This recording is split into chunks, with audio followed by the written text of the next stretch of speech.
Monsieur le Président, Messieurs les présidents de commission, Monsieur le ministre, mes chers collègues, la politique économique menée par le Gouvernement ne permettra ni de soutenir les acteurs économiques, ni de renforcer la compétitivité de notre économie.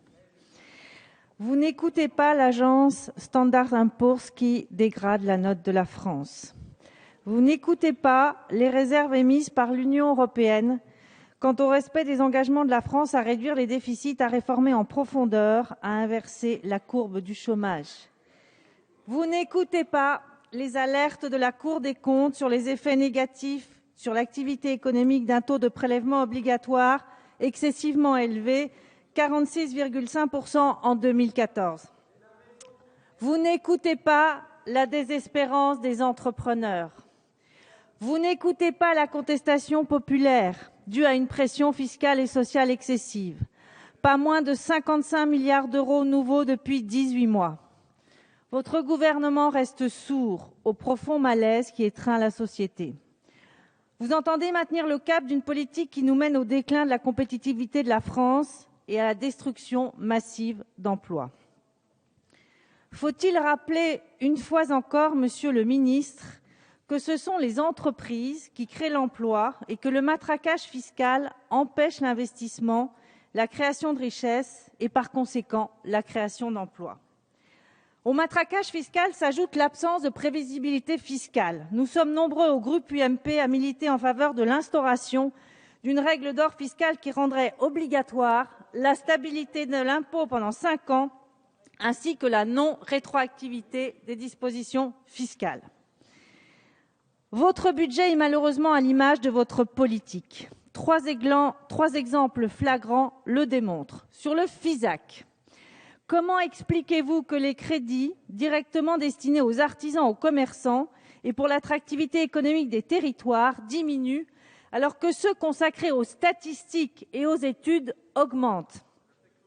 Chacun comprendra que pendant que l'on fait des études, la France se vide de son sang industriel.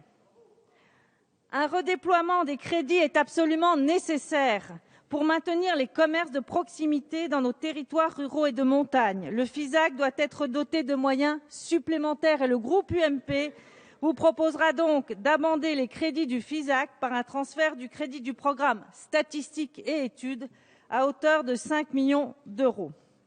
Deuxième exemple, le tourisme. Alors, j'ai bien écouté le président Brottes et c'est vrai qu'il y a une chose qui marche bien en France, c'est le tourisme. C'est vrai que c'est là où nous sommes les premiers.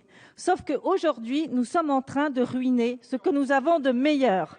Et si nous voulons demeurer la première destination touristique au monde, rester compétitifs, proposer une offre de qualité, préserver l'activité économique et la présence humaine dans nos territoires, il faut une politique nationale du tourisme ambitieuse.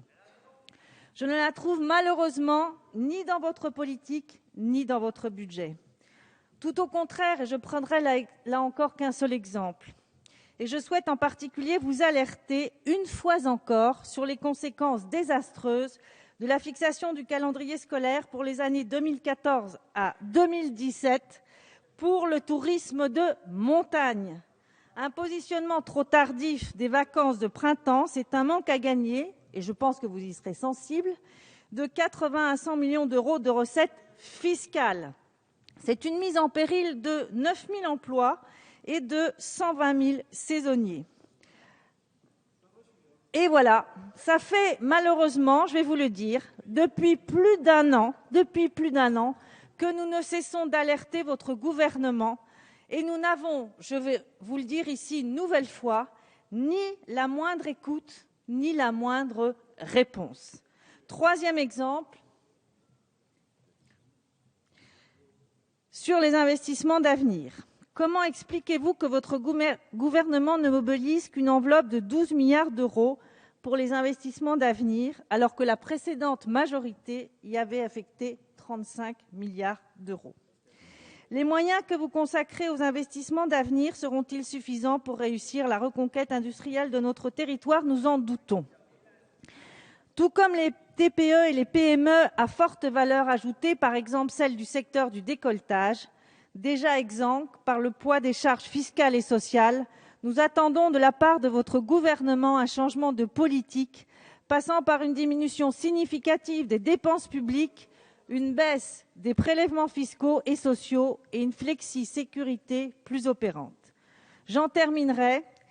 On peut regretter que, malheureusement, ces entreprises deviennent demain le symbole de l'échec de votre politique industrielle et plus largement de votre politique économique. Et pour toutes ces raisons, avec l'ensemble de mes collègues du groupe UMP, on ne votera pas les crédits de la mission Économie.